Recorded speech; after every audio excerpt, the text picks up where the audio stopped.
અમારી ધરપકડ કરવામાં આવી, અમારી અટકાયત કરવામાં આવી। કેમ? અમે ન્યાય માટે ગયા તો અમારી અટકાયત કરવામાં આવી। આ અન્યાય થોડો છે, ન્યાય છે। ન્યાય માંગવામાં જો અમારે એટલું બધું કષ્ટ કરવું પડતું હોય તો આજે જે લોકો જ્યારે મત અને વોટ માંગવા આવે છે, લોકો સભ્યો, સંસદ સભ્યો ગમે અલગ અલગ કે અમને મત આપજો, અમને જ્યારે તમારી જરૂર પડશે ત્યારે અડધી રાતે પણ અમે તમારો ફોન ઉપાડી અને અમે તમને મદદ કરશું। તો આજે ક્યાં જશે? એટલો સમય વીતી જતા છતાં હજી સુધી એક પણ સભ્ય અમારી પાસે આવ્યો નથી અને અમે કીધું છતાં અમારને કોઈ જવાબ આપ્યો નથી।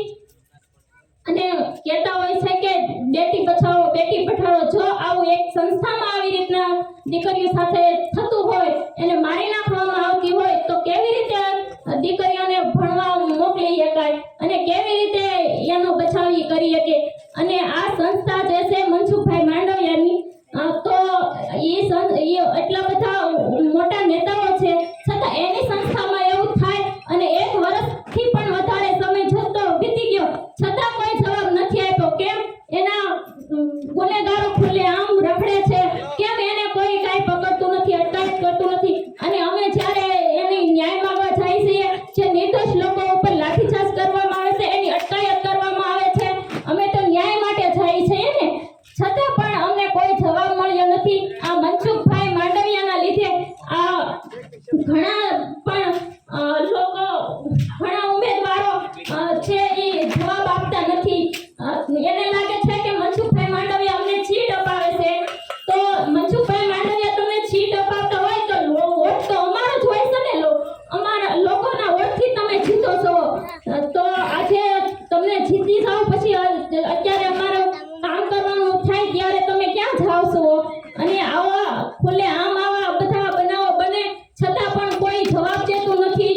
કેમ આ ખુલ્લે આમ થવા લાગ્યું છે? છતાં પણ કોઈ ઉમેદવારો આજે આગળ આવતા નથી અને કોઈ પૂછતું પણ નથી। અને અમે એને ન્યાય માટે સીઆઈડી અને ક્રાઇમની તપાસ માંગી છતાં હજી સુધી અમને કોઈ પણ પ્રકારની તપાસ મળી નથી। જો આ ઘટના સત્ય શું છે એમાં કઈ ઓલું ન હોય તો તપાસ આપી દે અને શું પાણીનું પાણી અને દૂધનું દૂધ કરી બતાવે। અને આજે ચૂંટણી આવે તો ઘેર ઘેર પ્રચાર કરવા નીકળે છે કે તમે આમાં વોટ આપજો, અમે તમને આમ કરશું, અમે તમે આમ કરી બતાવશું। તો અત્યારે ક્યાં ગયા છે આ બધા લોકો? અને જ્યારે કામ આવે છે ત્યારે કોઈ જવાબ પણ આપતું નથી। અને જો મારી હાથ જોડીને નમ્ર વિનંતી છે ભાઈઓ તથા બહેનો અનેક વર્ણના, કે જો તમે ખરેખર આ દેશ માટે જો કંઈ કરવા માંગતા હોય તો આજે વોટ આપવાનો સમય આવ્યો ત્યારે જોઈ વિચારી અને વોટ આપજો। અને આ મનસુખભાઈ માંડવિયા ભાવનગરથી તો ગયા જ છે, પણ મારી એવી વિનંતી છે કે પોરબંદરમાંથી પણ મનસુખભાઈ હાથ છે, મનસુખભાઈને હરાવો, મનસુખભાઈને હરાવો।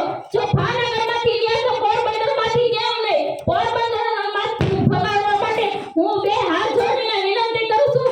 જો આપણે સચ્ચાઈનો સાચા માર્ગે જો જઈએ તો મનસુખભાઈને ભગાડો। મનસુખ માંડવિયા હાય હાય, મનસુખ માંડવિયા હાય હાય, મનસુખ માંડવિયા હાય હાય, મનસુખ